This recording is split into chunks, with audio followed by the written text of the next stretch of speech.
পুজো করি। এটা মায়ের অনেক ঘটনা আছে। তো একদিন ছোট মন্দির ছিল, ওখানে পুজো হচ্ছিল। তো এক ঢাকি আর এক ব্রাহ্মণ পাশের গ্রামে পুজো করতে যাচ্ছিল। তো ঢাকিকে বলা হয়েছিল যে আমাদের এখানে একটু ঢাক বাজিয়ে ব্রাহ্মণকে বললাম যে একটু ফুল জল দিয়ে যান। তো উনি যায়নি। তো কিছুক্ষণ 10 হাত যাওয়ার পরে ওনারা সাইকেলে যাচ্ছিলেন, ওনাদের সাইকেল আর এগোয় না। তখন তারা এখানে আবার ঘুরে আসে, ঢাক বাজিয়ে মায়ের পূজা অর্চনা করে।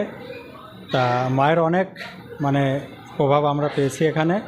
তো পৌষ মাসের সংক্রান্তির দিন আমাদের মেন অনুষ্ঠান, ওখানে বহুত লোক হয়। ওই দিন বহুত দূর দূরান্ত থেকে ভক্তরা আসে, অন্তত কয়েক হাজার হাজার লোকের ভিড় হয় এখানে। মায়ের প্রসাদ তৈরি হয়, অন্তত 80 থেকে 90 কড়া 100 কড়া খিচুড়ি প্রসাদ তৈরি হয়, ভক্তরা প্রসাদ পায়। এভাবেই আমাদের মায়ের অনুষ্ঠান চলছে, সবই ভক্তের দান। আমার নাম বিশ্বজিৎ বিশ্বাস, আমি এই মায়ের মন্দিরের একজন সেবক। মায়ের যত ভোগ হয় সবই আমার হাতে হয়, এমনকি